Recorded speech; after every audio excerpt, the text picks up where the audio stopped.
on, you guys? Welcome back. Last video we took this car out to the Tulsa's Test and Tune. Did not end up the way we planned. Matter of fact, ran into a few ignition issues, which we ended up finding the next day. It was our distributor cap and rotor. Had a lot of crossfire going on in there, so we'll get that changed out. Hopefully get it back to the track soon. But today we are working on my daughter's truck. Now, the last video we did with this, we had to swap the engine out with an engine we got from Facebook Marketplace. I'll put a link to that video up in there to kind of show you what we had to go through, considering the fact the new engine's out of an 04. This truck is an 03, and there are some differences between the two engines, even though they're both 3.7 liters. The 04 had I think it was a 50-tooth reluctor ring, reluctor ring on the crankshaft, and a different cam phaser. So we had to swap all those out to get the 04 to work in the 03. But the engine does run. It's still running fine, still running good. The reason we're working on today, though, is we have to change out that fuel pump right there. Now, my daughter picked it up from the local Autoport store. I think it ran her between 175 or 190 bucks. And normally when you change out change the fuel pump out on one of these pickup trucks, you'd want to probably drop the fuel tank. But this fuel tank, she filled all the way up, probably like the day before the fuel pump went out. And as you can see, we are outside in the dirt. So I want to show you guys another way you can do it, and that is by unbolting the bed. Now, this particular truck has a bolt up front there, as you can see, goes through that pad just above the leaf spring hanger, right in there. And then there are two bolts back here which you can get to, accessing the hole in the frame here and the hole in the frame there, giving the bed a total of 6 bolts holding it down. And I believe, let me see, those are 18 millimeter. Yep. I don't know if it'll focus in on that for you, but there it is. But yeah, 18 millimeter bolts holding the bed. And then you want to remove, I'll show you here, the 3 little Torx you have in there. And those 3 Torx are a T25 Torx. Just pull the 3 little bolts out, that thing will drop in. So far, those are the only tools I've used. And then I just picked the bed up, supporting it with a couple of 4x4 blocks, which should be high enough for me to get that pump out. Now, if you're gonna lift the bed up, you do want to take all the bolts out. It makes it easier, especially if you're by yourself, because I can pick this up and lean it by myself. But you are gonna want to watch out for the corner of the bumper over here. If you're not, I mean, as you see, I'm not touching because I just pushed that in there. But if you're not paying attention, you will rub the bed on that edge. Normally I'd be worried about it, but this is my daughter's truck. And as you can see, she is not too concerned with cosmetic appearance. As a matter of fact, this truck looks like it's been through the demolition derby. I don't know if it's her goal to hit everything out there, but whatever. So that's all you need to do. Just take the 6 bolts out of the bed. You can lift it up, support it on a couple of 4x4 blocks, and that way it makes getting to the pump easier. So now all I gotta do right now is I'll get a little pick, and on top of this fuel pump you can see there's a little red clip. You have to push that clip out of the way. That way you can push this down, unplug it. This is our fuel line. As you can see, it's got the little blue tabs there. You can grab it with your finger here, basically push in. I gotta use both hands to do it, but you can push in, use your fingers or some new on those pliers, grab these little guys, squeeze them together. That will pop off. And then you just basically untwist this cap. That's all it does. So that's what I'm gonna do now. I'm gonna go ahead and get this little camera set up, get underneath there, unplug that harness, get the fuel line off, and see if we can get that fuel pump out of the tank.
All right, old pump is out, and I have it sitting right next to our new pump. Now you can see from up here, they are pretty much similar. There is a couple differences, like this old pump has this little fuel sock down here on the bottom, and this new one, I believe, pulls fuel through this little area here, and it probably has an internal sock inside there.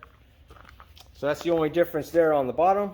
They both are the collapsible style.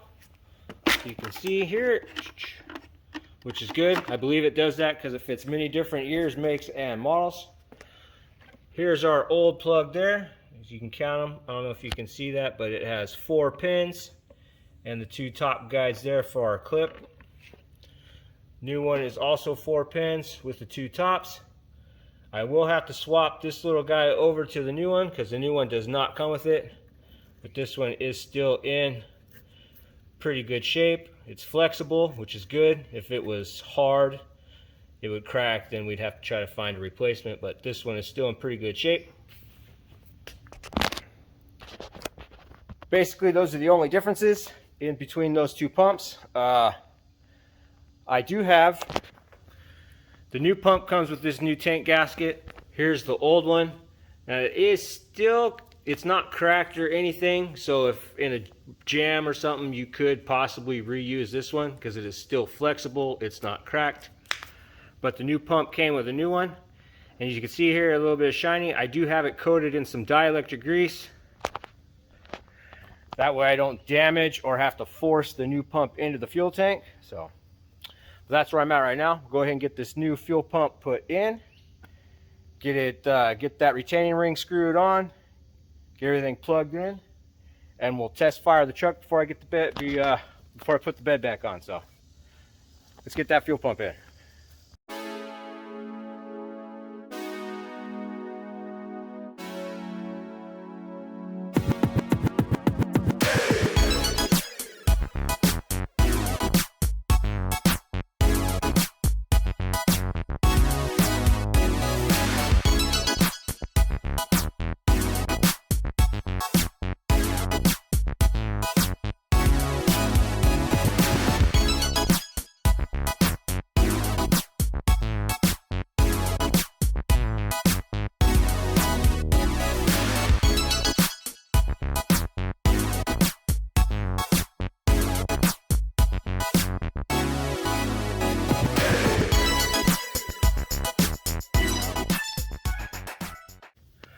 All right, fuel pump is back in the tank.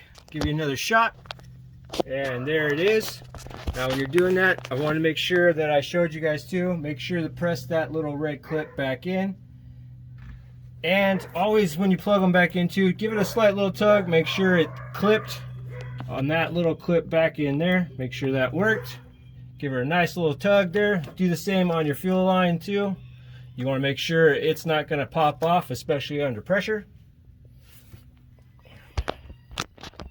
Now you guys saw what I did with that little plastic ring as well. I started by hand, went as far as I could by hand, and then just used this wide tip regular screwdriver there and a rubber mallet, tapped it all the way around until I felt it get tight. Now it is a plastic ring, so don't hammer on it too hard because you will chance breaking it or peeling off one of those little guys.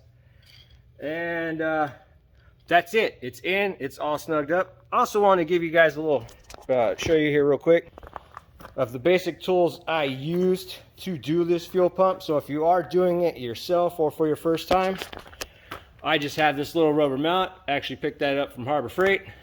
This is an old Craftsman, just a big wide face regular screwdriver. You can actually get those at Lowe's. A little pick for the little red clip on our electrical connection, and to help work that other little blue plastic clip off for our fuel line. Now I used a little 1/2-inch impact, but you can do the same thing with the 1/2-inch wrench or ratchet to get these 6 bolts out of the bed. And then I've got a T25 Torx on a ratchet, or you can use a little handheld one too to get the 3 screws out of our fuel net. You're also going to need like a 10mm to undo your battery. It's always a good idea to undo your battery cable. I undo the negative side because you never know That plug back there on the fuel tank could be worn, could be stripped. I just do it for just for a safety precaution. Last thing you want is anything sparking above your fuel tank while you're changing the fuel pump. That can end very badly. So, my wife Ashley's here right now. Say hi. Hi. She's going to help me record here real quick. We're going to go ahead and hook up the battery, cycle the key on and off a couple times, and check for leaks. So, here you go.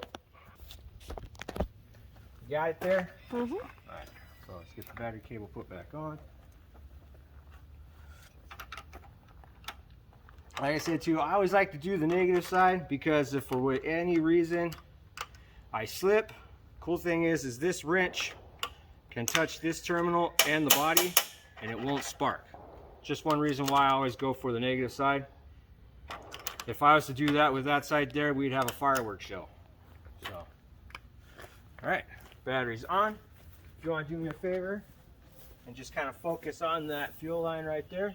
I'm going to cycle the key on and off a couple times, build up fuel pressure, make sure it doesn't leak.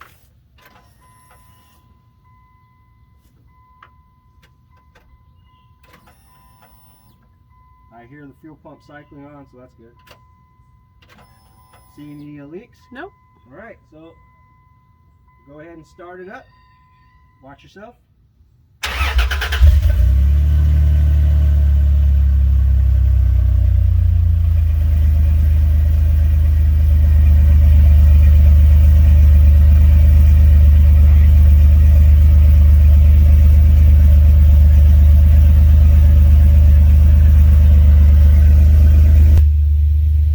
That's it. Thank you. That's it. You hear it? She's running. We didn't see any leaks coming off the top of the pump again. Matter of fact, just do a quick little double check there. Nope, we are good. So no leaks from the pump. Truck fired right up. Now my daughter can have her demolition derby car back to get back and forth to work. But anyways, that's it. You don't need a whole lot of special tools to do anything like this. You can do it yourself. Realistically, it only takes a couple hours. I've done a few of these, so like I can have it done in an hour and a half maybe. For somebody new that's just wanting to do this on their own, I probably set aside close to 3 to 4 hours. Those plastic connectors on the fuel pump can be somewhat of a pain to get off, which is another reason why I use that screwdriver and the rubber mallet just to tap it to help aid getting that off. Other than that, before you put it back together, just make sure you clean up the plastic threads. Like I said at the beginning of this video, or when we put the pump back in, I like to use a thin layer of dielectric grease. It helps everything kind of slide together. That way I don't have to fight or force anything. These being an older vehicle or plastic parts, I'm not sure the availability and I really don't want to break anything. So that's it. You don't have to get too crazy, just a thin layer. But other than that, that's it. Hope you guys enjoyed this video. Hope it helps somebody out there who has a truck like this or something similar, and this helps make it easier for you to want to get in there and do it yourself.